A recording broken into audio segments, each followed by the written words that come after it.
कृष्णा, जय श्री हरि, ओम नमः शिवाय। प्रिय भक्तजनों, आज बृहस्पतिवार के दिन आप बृहस्पति देव की बड़ी ही दुर्लभ कथा सुनेंगे। इस कथा को सुनने से भक्तों की सभी मनोकामनाएं भगवान बृहस्पति देव की कृपा से पूर्ण हो जाती है। तो आइए बड़े ही श्रद्धा और प्रसन्नचित मन से इस कथा को सुनते हैं। भारतवर्ष में एक प्रतापी और दानी राजा राज्य करता था। वह नित्य गरीबों और ब्राह्मणों की सहायता करता था। यह बात उसकी रानी को अच्छी नहीं लगती थी। वह ना ही गरीबों को दान देती, ना ही भगवान का पूजन करती थी और राजा को भी दान देने से मना किया करती थी। एक दिन राजा शिकार खेलने वन को गए हुए थे तो रानी महल में अकेली थी। उसी समय एक दिन राजा शिकार खेलने वन को गए हुए थे तो रानी महल में अकेली थी। उसी समय बृहस्पति देव साधु वेश राजा के महल में भिक्षा लेने के लिए गए और भिक्षा मांगी तो रानी ने भिक्षा देने से इनकार कर दिया और कहा, हे साधु महाराज, मैं तो दान पुण्य से तंग आ गई हूँ। मेरा पति सारा धन लुटाते रहते हैं। मेरी इच्छा है कि हमारा धन नष्ट हो जाए, फिर ना रहेगा बांस, ना बाजेगी बंसुरी। साधु ने कहा, देवी तुम तो बड़ी विचित्र हो। धन और संतान तो सभी चाहते हैं, पुत्र और लक्ष्मी तो पापी के घर भी होने चाहिए। यदि तुम्हारे पास अधिक धन है तो भूखों को भोजन दो, प्यासों के लिए प्याऊ बनवाओ, मुसाफिरों के लिए धर्मशालाएं खुलवाओ। जो निर्धन अपनी कुंवारी कन्याओं का विवाह नहीं कर सकते, उनका विवाह करा दो। ऐसे और कई काम है जिनके करने से तुम्हारा यश लोक और परलोक में फैलेगा। परंतु रानी पर उपदेश का कोई प्रभाव नहीं पड़ा। वो बोली, महाराज आप मुझे कुछ ना समझाए। मैं ऐसा धन नहीं चाहती जो हर जगह बांटती फिरूं। साधु ने उत्तर दिया, यदि तुम्हारी ऐसी इच्छा है तो तथास्तु। तुम ऐसा करना कि बृहस्पतिवार को घर लीपकर पीली मिट्टी से अपना सिर धोकर स्नान करना, भट्टी चढ़ाकर कपड़े धोना। ऐसा करने से आपका सारा धन नष्ट हो जाएगा। इतना कहकर वह साधु महाराज वहाँ से आलोक हो गए और साधु के अनुसार कई बातों को पूरा करते हुए रानी को केवल 3 बृहस्पतिवार ही बीते थे कि उसकी समस्त धन संपत्ति नष्ट हो गई। भोजन के लिए राजा का परिवार तरसने लगा। तब एक दिन राजा ने रानी से बोला कि हे रानी, तुम यहीं रहो, मैं दूसरे देश को जाता हूँ, क्योंकि यहाँ पर सभी लोग मुझे जानते हैं, इसलिए मैं कोई छोटा कार्य नहीं कर सकता। ऐसा कहकर राजा परदेश चला गया। वहाँ वह जंगल से लकड़ी काट कर लाता और शहर में बेचता था। इस तरह वह अपना जीवन व्यतीत करने लगा। इधर राजा के परदेश जाते ही रानी और दासी दुखी रहने लगे। एक बार जब रानी और दासी को 7 दिन तक बिना भोजन के रहना पड़ा तो रानी ने अपनी दासी से कहा, हे दासी, पासी के नगर में मेरी बहन रहती है, वह बड़ी धनवान है, तो उसके पास जा और कुछ ले कर आ, ताकि थोड़ा बहुत गुजार बसर हो सके। रानी दासी की बहन के पास गई। उस दिन गुरुवार था और रानी की बहन उस समय बृहस्पति व्रत की कथा सुन रही थी। दासी ने रानी की बहन को अपनी रानी का संदेश दिया, लेकिन रानी की बड़ी बहन ने कोई उत्तर नहीं दिया। जब दासी को रानी की बहन से कोई उत्तर नहीं मिला तो वह बहुत दुखी हुई और उसे क्रोध भी आया। दासी ने वापस आकर रानी को सारी बात बता दी। सुनकर रानी ने अपने भाग्य को कोसा।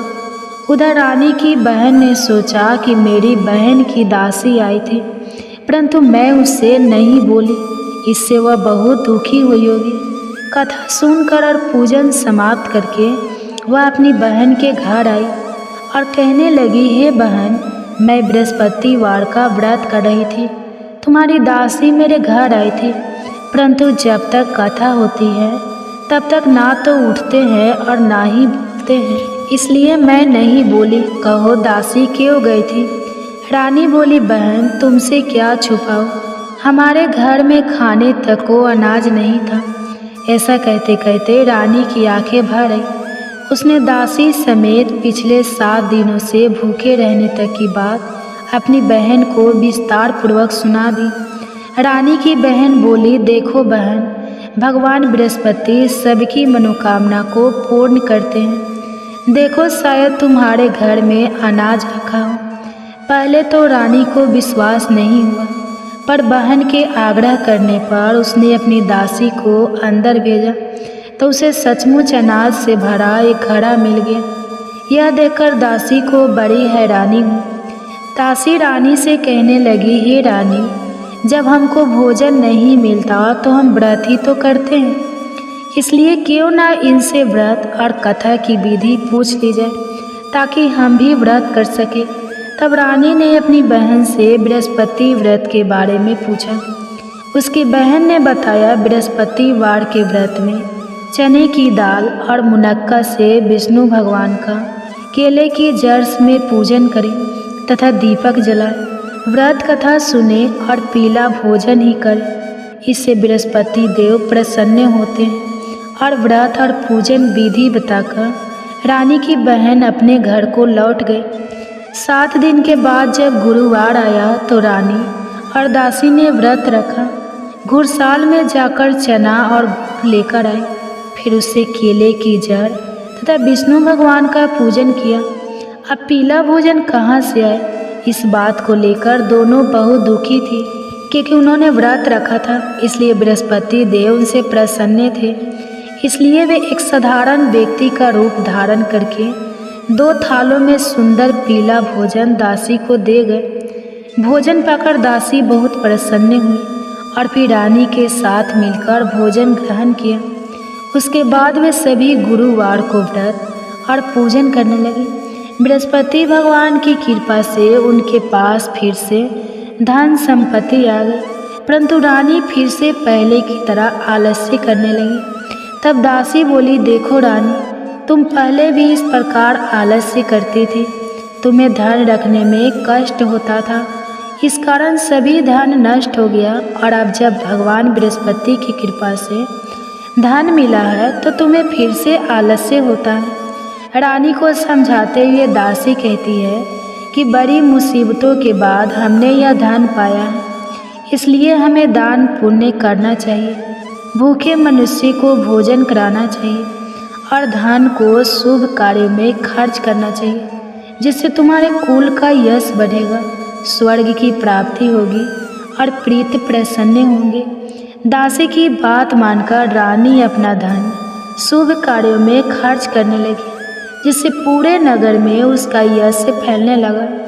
उधर एक दिन राजा दुखी होकर जंगल में एक पेड़ के नीचे आसन जमाकर बैठ गया। वह अपनी दशा को याद करके व्याकुल होने लगा। बृहस्पतिवार का दिन था।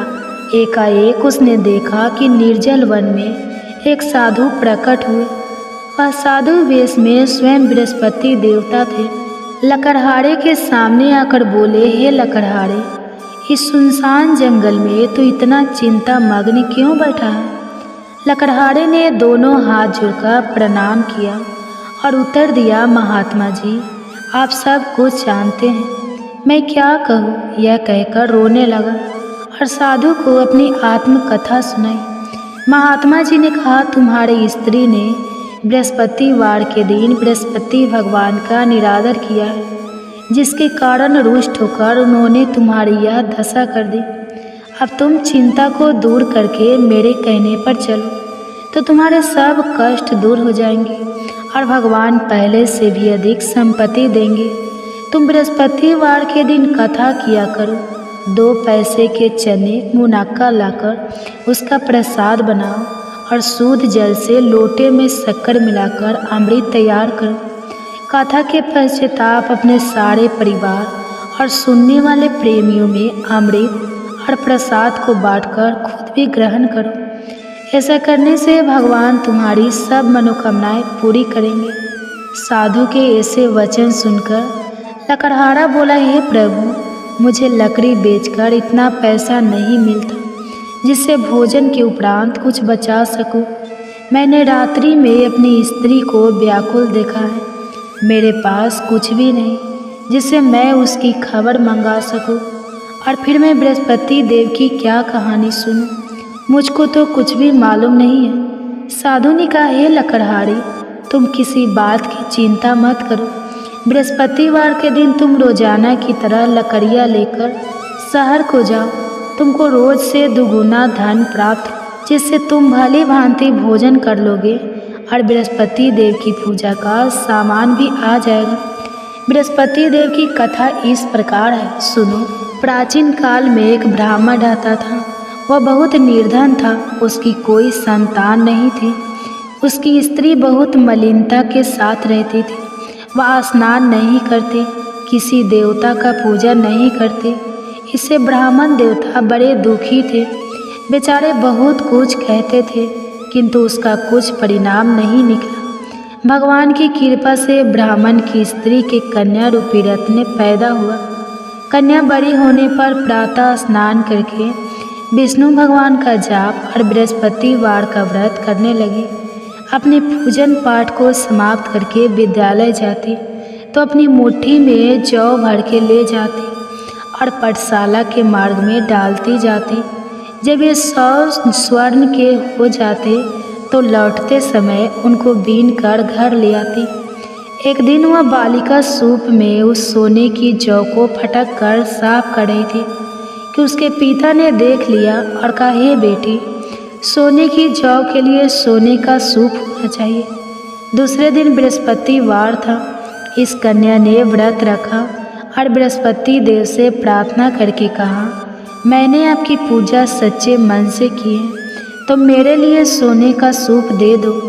बृहस्पति देव ने उसकी प्रार्थना स्वीकार कर ली। रोजाना की तरह वह कन्या जौ फैलाती हुई जाने लगी। जब लौटकर जौ बीन रही थी तो बृहस्पति देव की कृपा से सोने का सूप मिला। उसे वह घर ले आई और उसमें जौ साफ करने लगी, परंतु उसकी माँ का वही ढंग रहा। एक दिन की बात है कि वह कन्या सोने के सूप में जौ साफ कर रही थी। उस समय उस शहर का राजपूत वहाँ से होकर निकला। इस कन्या के रूप और कार्य को देखकर मोहित हो गया और अपने घर आकर भोजन और जल त्याग कर उदास होकर लेट गया। राजा को इस बात का पता लगा तो अपने प्रधानमंत्री के साथ उसके पास गए और बोले, हे बेटा, तुम्हें किस बात का कष्ट है? किसी ने तुम्हारा अपमान किया है अथवा और कोई कारण हो सके तो कहो, मैं वही कार्य करूँगा जिससे तुम्हें प्रसन्नता हो। अपने पिता की राजकुमार ने बातें सुनी तो वह बोला, मुझे आपकी कृपा से किसी बात का दुख नहीं है। किसी ने मेरा अपमान नहीं किया है, परंतु मैं उस लड़की से विवाह करना चाहता हूँ जो सोने के सूप में जौ साफ कर रही थी। यह सुनकर राजा आश्चर्य में पड़ गया और बोला, हे बेटा, इस तरह की कन्या का पता तुम ही लगाओ, मैं उसके साथ तेरा विवाह अवश्य ही करवा दूंगा। राजकुमारी ने उस लड़की के घर का पता बताया। तब मंत्री उस लड़की के घर गए और ब्राह्मण देवता को सभी हाल बताया। ब्राह्मण देवता राजकुमार के साथ अपनी कन्या के विवाह करने के लिए तैयार हो गए तथा विधि विधान के अनुसार ब्राह्मण की कन्या का विवाह राजकुमार के साथ हो गया। कन्या के घर से जाते ही पहले की भांति उस ब्राह्मण देवता के घर में गरीबी का निवास हो गया। अब भोजन के लिए भी अन्न बड़ी मुश्किल से मिलता था। एक दिन दुखी होकर ब्राह्मण देवता अपनी पुत्री के पास गए। बेटी ने पिता की दुखी अवस्था को देखा और अपनी माँ का हाल पूछा। तब ब्राह्मण ने भी सभी हाल कहा। कन्या ने बहुत सा धन देकर अपने पिता को विदा कर दिया। इस तरह ब्राह्मण का कुछ समय सुखपूर्वक व्यतीत हुआ। कुछ दिन के बाद फिर वही हाल हो गया। ब्राह्मण फिर अपनी कन्या के यहाँ गया और सारा हाल कहा तो लड़की बोली, हे पिताजी, आप माता जी को यहाँ ले आओ, मैं उन्हें विधि बता दूंगी जिससे उनकी गरीबी दूर हो जाए। वह ब्राह्मण देवता अपनी स्त्री को साथ लेकर पहुँचे तो अपनी माँ को समझाने लगी कि हे माँ, तुम प्रातःकाल प्रथम स्नान आदि करके विष्णु भगवान का पूजन करो तो सब दरिद्रता दूर हो जाएगी। परंतु उसकी माँ ने एक भी बात नहीं मानी और प्रातःकाल उठकर अपनी पुत्री के बच्चों की जूठन को खा लिया। इससे उसकी पुत्री को भी बहुत गुस्सा आया। उसने एक रात को एक कोठरी में से सारा सामान निकाल दिया और अपनी माँ को उसमें बंद कर दिया। प्रातः उसमें से उसे निकाला तो स्नान आदि करा के पूजा पाठ करवाया तो उसकी माँ की बुद्धि ठीक हो गई। इसके बाद वह नियम से पूजा पाठ करती और प्रत्येक बृहस्पतिवार को व्रत रखने लगी। इस व्रत के प्रभाव से उसके माता और पिता बहुत ही धनवान और पुत्रवान हो गए और बृहस्पति देवता के प्रभाव से इस लोक के सुख को भोगकर अंत में स्वर्ग को प्राप्त। इस तरह कहानी कहकर साधु देवता वहाँ से अंतर्ध्यान हो गए। धीरे धीरे समय व्यतीत होने पर फिर वही बृहस्पतिवार का दिन आया। लकड़हारा जंगल से लकड़ी काटकर किसी शहर में बेचने गया। उसे उस दिन और दिन से अधिक पैसा मिला। राजा ने चना गुड़ आदि लाकर गुरुवार का व्रत किया। उस दिन से उसके सभी क्लेश दूर हो गए। परंतु जब दोबारा गुरुवार का दिन आया तो बृहस्पतिवार का व्रत करना भूल गया। इस कारण बृहस्पति भगवान नाराज हो गए। उस दिन उस नगर के राजा ने विशाल यज्ञ का आयोजन किया था तथा शहर में यह घोषणा करा दी कि कोई भी मनुष्य अपने घर में भोजन ना बनवाए, न आग जलाए। समस्त जनता मेरे यहाँ भोजन करने आए। इस आज्ञा को जो ना मानेगा उसे फांसी की सजा दी जाएगी। इस तरह की घोषणा संपूर्ण नगर में करवा देगी। राजा की आज्ञा के अनुसार शहर के सभी लोग भोजन करने गए, लेकिन लकड़हारा कुछ देर से पहुंचा, इसलिए राजा उसको अपने साथ घर ले गए और ले जाकर भोजन करा रहे थे तो रानी की दृष्टि उस खूंटी पर पड़ी जिस पर उसका हार लटका हुआ था। वह वहाँ पर दिखाई नहीं दिया। रानी ने निश्चय किया कि मेरा हार इस मनुष्य ने चुरा लिया है। उसी समय सिपाहियों को बुलाकर उसको कारागार में डलवा दिया। जब लकड़हारा कारागार में पड़ गया और बहुत दुखी होकर विचार करने लगा कि ना जाने कौन से पूर्व जन्म के कर्म से मुझे यह दुख प्राप्त हुआ है, और उसी साधु को याद करने लगा जो कि जंगल में मिला था। उसी समय तत्काल बृहस्पति देव साधु के रूप में प्रकट हुए और उसकी दशा को देखकर कहने लगे, अरे मूर्ख, तूने बृहस्पति देव की कथा नहीं करी, इस कारण तुझे दुख प्राप्त हुआ है। अब चिंता मत कर। बृहस्पतिवार के दिन कारागार के दरवाजे पर 4 पैसे पड़े मिलेंगे। उनसे तू बृहस्पति देव की पूजा करना, तेरे सभी कष्ट दूर हो जाएंगे। बृहस्पतिवार के दिन उसे 4 पैसे मिले। लकड़हारे ने कथा कही। उसी रात्रि को बृहस्पति देव ने उस नगर के राजा को स्वप्न में कहा, हे राजा, तुमने जिस आदमी को कारागार में बंद कर दिया है वह निर्दोष है, वह राजा है, उसे छोड़ देना। रानी का हार उसी खूंटी पर लटका है। अगर तू ऐसा नहीं करेगा तो मैं तेरे राज्य को नष्ट कर दूंगा। इस तरह रात्रि के स्वप्न को देखकर राजा प्रातः काल उठा और खूंटी पर हार देकर लकड़हारे को बुलाकर क्षमा मांगी और लकड़हारे को योग्य सुंदर वस्त्र आभूषण देकर विदा कर दिया। बृहस्पति देव की आज्ञा के अनुसार लकड़हारा अपने नगर को चल दिया। राजा जब अपने नगर के निकट पहुंचा तो उसे बड़ा आश्चर्य हुआ। नगर में पहले से अधिक बाग, तालाब, कुएं तथा बहुत सी धर्मशाला, मंदिर आदि बनाई गई। राजा ने पूछा, यह किसका बाग और धर्मशाला है? तब नगर के सब लोग कहने लगे, यह सब रानी और बंदी के हैं। तो राजा को आश्चर्य हुआ और गुस्सा भी आया। जब रानी ने यह खबर सुनी कि राजा आ रहे हैं तो उन्होंने दासी से कहा, हे दासी, देख राजा हमको कितनी बुरी हालत में छोड़ गए थे। हमारी ऐसी हालत देखकर वो लौट ना जाए, इसलिए तू दरवाजे पर खड़ी हो जा।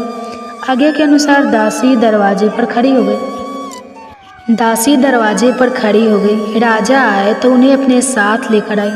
तब राजा ने क्रोध करके अपनी रानी से पूछा कि यह धन तुम्हें कैसे प्राप्त हुआ है?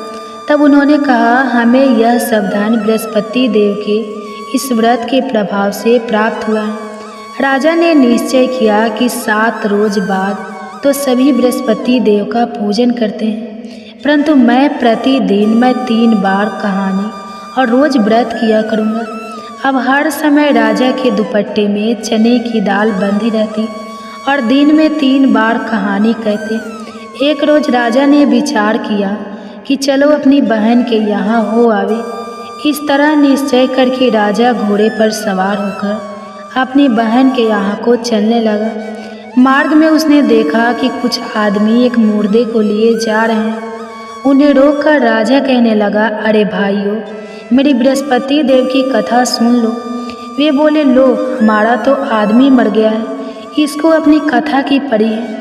परंतु कुछ आदमी बोले, अच्छा कहो, हम तुम्हारी कथा भी सुनेंगे। राजा ने दाल निकाली और जब कथा आधी हुई थी कि मुर्दा हिलने लगा, और जब कथा समाप्त हो गई तो राम राम करके मनुष्य उठकर खड़ा हो गया। आगे मार्ग में उसे किसान खेत में हल चलाता मिला तो राजा ने उसे देखकर बोला, अरे भैया, तुम मेरी बृहस्पतिवार की कथा सुन लो। किसान बोला, जब तक मैं तेरी कथा सुनूंगा तब तक 4 हरैया जोत लूँगा, जा अपनी कथा किसी और को सुनाना। इस तरह राजा आगे चलने लगा। राजा के हटते ही बैल पछाड़ खाकर गिर गए और किसान के पेट में बड़ी जोर का दर्द होने लगा। उस समय उसकी माँ रोटी लेकर आई और उसने जब यह देखा तो अपने पुत्र से सब हाल पूछा और बेटे ने सभी हाल कह दिया। तो बुढ़िया दौड़ी दौड़ी उस घुड़सवार के पास गई और उसे बोली कि मैं तेरी कथा सुनूंगी, तू अपनी कथा मेरे खेत पर चलकर ही कहना। राजा ने बुढ़िया के खेत पर जाकर कथा कही, जिसके सुनते ही वह बैल उठकर खड़े हुए तथा किसान के पेट का दर्द भी बंद हो गया। राजा अपनी बहन के घर पहुंचा। बहन ने भाई की खूब मेहमानी की। दूसरे रोज प्रातःकाल राजा जगा तो वह देखने लगा कि सब लोग भोजन कर रहे हैं। राजा ने अपनी बहन से कहा, ऐसा कोई मनुष्य है जिसने भोजन नहीं किया हो, मेरे बृहस्पतिवार की कथा सुन ले। बहन बोली, हे भैया, यह देश ऐसा है कि पहले यहाँ लोग भोजन करते हैं, बाद में अन्य काम करते हैं। अगर कोई पड़ोस में हो तो देख। वह ऐसा कहकर देखने चली गई, परंतु उसे कोई ऐसा व्यक्ति नहीं मिला जिसने भोजन ना किया हो। अतः वह एक कुम्हार के घर गए जिसका लड़का बीमार था। उसे मालूम हुआ कि उनके यहाँ 3 रोज से किसी ने भोजन नहीं किया है। रानी ने अपने भाई की कथा सुनने के लिए कुम्हार से कहा। वह तैयार हो गया। राजा ने जाकर बृहस्पतिवार की कथा कही, जिसको सुनकर उसका लड़का ठीक हो गया। अब तो राजा की प्रशंसा होने लगी। एक रोज राजा ने अपनी बहन से कहा कि हे बहन, हम अपने घर को जाएंगे, तुम भी तैयार हो जाओ। राजा की बहन ने अपनी सास से कहा तो सास ने कहा, हाँ चली जा, परंतु अपने लड़के को मत ले जाना, क्योंकि तेरे भाई की कोई औलाद नहीं है। बहन ने अपने भैया से कहा, हे भैया, मैं तो चलूँगी पर कोई बालक नहीं चलेगा। तो राजा बोला, जब कोई बालक नहीं चलेगा तब तुम ही क्या करोगे। बड़े दुखी मन से राजा अपने नगर को लौट आया। राजा ने अपनी दासी से कहा, हम निर्वंशी हैं, हमारा मुंह देखने का धर्म नहीं है और कुछ भोजन आदि नहीं किया है। रानी बोली, हे प्रभु, बृहस्पति देव ने हमें सब कुछ दिया है, वह हमें औलाद अवश्य देंगे। उसी रात को बृहस्पति देव ने राजा से स्वप्न में कहा, हे राजा, उठो, सभी सोच त्याग दो, तेरी रानी गर्भ से है। राजा को यह बात सुनकर बड़ी खुशी हुई। 9वें महीने में उसके गर्भ से एक सुंदर पुत्र पैदा हुआ। तब राजा बोला, हे रानी, स्त्री बिना भोजन के रह सकती है, पर बिना कहे नहीं रह सकती। जब मेरी बहन आएगी तुम उससे कुछ मत कहना। रानी ने सुनकर हाँ कर दिया। जब रानी की बहन ने यह शुभ समाचार सुना तो वह बहुत खुश हुई और बधाई लेकर अपने भाई के यहाँ आई। तभी रानी ने कहा, घोड़ा चढ़कर तो नहीं आई है, गधा चढ़कर आई है। राजा की बहन बोली, भाभी, मैं इस प्रकार ना कहती तो तुम्हें औलाद कैसे मिलती। बृहस्पति देव ऐसे ही हैं, जैसी जिसके मन में कामनाएं हैं सभी को पूर्ण करते हैं। जो सद्भावना पूर्वक बृहस्पतिवार का व्रत करता है एवं कथा पढ़ता है अथवा सुनता है, दूसरे को सुनाता है, बृहस्पति देव उनकी सभी मनोकामनाएं पूर्ण करते हैं। बृहस्पति देव उनकी सदैव रक्षा करते हैं। जो संसार में सद्भावना और सच्चे हृदय से बृहस्पति देव का पूजन करते हैं, उनकी सभी मनोकामनाएं उसी प्रकार पूर्ण होती हैं। जैसे राजा और रानी ने बृहस्पति देव की कथा का गुणगान किया, उनकी सभी इच्छाएं बृहस्पति देव ने पूर्ण की। मनुष्य को हृदय से उनका मनन करते हुए जयकारा करना चाहिए। तो प्रेम से बोलिए बृहस्पति देव की जय, विष्णु भगवान की जय, समस्त देवी देवताओं की जय। अब आप भगवान बृहस्पति देव की आरती श्रवण कीजिए। ओम जय बृहस्पति देवा, जय बृहस्पति देवा, छीने भीने भोग लगाऊ फल मेवा।